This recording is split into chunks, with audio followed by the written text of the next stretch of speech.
Hello friends, moons কুকিংয়ে আপনাদের সবাইকে স্বাগত। আজকের রেসিপি পার্শে মাছের সবজি দিয়ে ঝোল।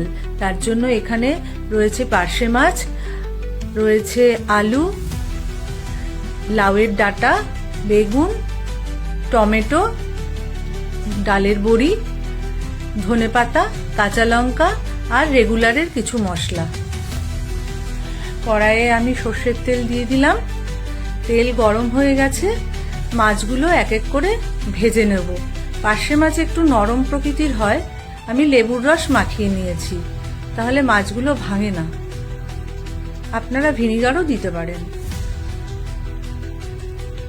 মাছগুলো ভেজে তুলে নেব। এক পিঠ ভাজা হয়ে গেছে, উল্টে দিচ্ছি আরেক পিঠ।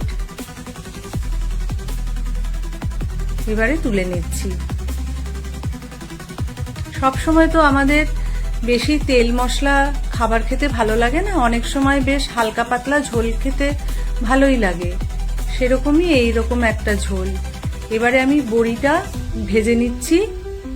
বড়িটা একটু লাল লাল করে ভেজে নেব।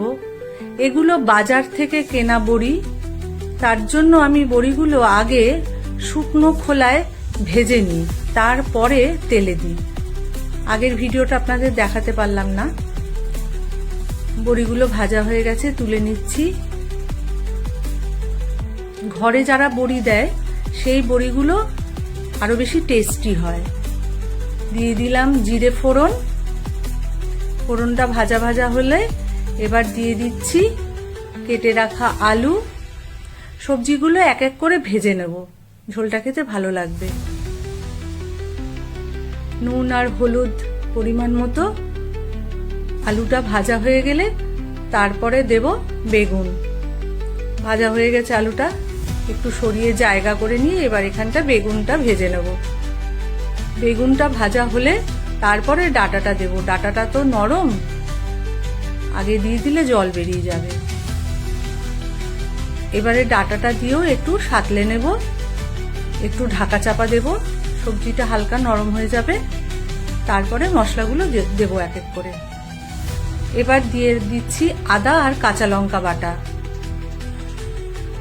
1.5 চামচ পরিমাণ দিলাম। আপনারা যতটা পরিমাণ রান্না করবেন সেই অনুপাতে মশলাগুলো দেবেন। এটা কিছুটা আন্দাজের ওপরও নির্ভর করে, সবসময় সঠিক পরিমাপ মেনে কিন্তু দেয়া যায় না। এখানে দিয়ে দিচ্ছি রেগুলার মশলা। আমি একটু জলে গুলে নিয়েছিলাম, আর বাটিটা ধুয়ে সামান্য জল দিয়ে দিচ্ছি যাতে মশলাটা ভালো করে কষাতে পারি, পুড়ে না যায়। মশলার মধ্যে আমি দিয়েছি জিরের গুঁড়ো, ধনিয়া গুঁড়ো, হলুদ গুঁড়ো আর 1/2 চামচ কাশ্মীরি লাল লঙ্কার গুঁড়ো। এটা আমি কাঁচা লঙ্কা দিয়েই রাখছি, শুকনো লঙ্কা মানে ঝাল লঙ্কার গুঁড়ো আমি ব্যবহার করিনি। একটা ডাঁটা আবার পড়েও গেল। দিয়ে দিচ্ছি টমেটো গ্রেট করা। একটা ছোট সাইজের টমেটো নিয়েছি। ভালো করে মশলাটা কষিয়ে নেব। কষিয়ে নিয়ে প্রথমে কিছুটা ধনেপাতা দেব, আবার নামানোর আগে ধনেপাতা দেব। কাঁচা লঙ্কা চেরা দিয়ে দিচ্ছি। ভালো করে কষিয়ে নিয়ে তারপরে জল দেব। এটা তো একটু ঝোল হবে, তাই জলের পরিমাণটা একটু বেশি লাগবে। এই ঝোলটা গরম ভাত দিয়ে একদম সঙ্গে সঙ্গে খেলে খুব ভালো লাগবে, মানে যেমন কড়াই থেকে নামিয়েই খায় আর কি। হয়ে গেছে আমার, প্রায় 8-10 মিনিট লেগেছে আমার ঝোলটা ফুটে উঠতে, সম্পূর্ণটা তৈরি হতে। দিয়ে দিলাম বড়ি ভাজা আর মাছ। একটুখানি সময় ধরে আরেকবার ফুটিয়ে নেব যাতে ঝোলটা মাছের মধ্যে ঢুকে যায়। উপর থেকে ধনেপাতা ছড়িয়ে দিচ্ছি, দিয়ে একটু চাপা দিয়ে রাখবো, তাহলে গন্ধটা বেশ ভালো আসবে। রংটা বেশ সুন্দর হয়েছে না? যা, কারেন্ট চলে গেল। কি সমস্যা,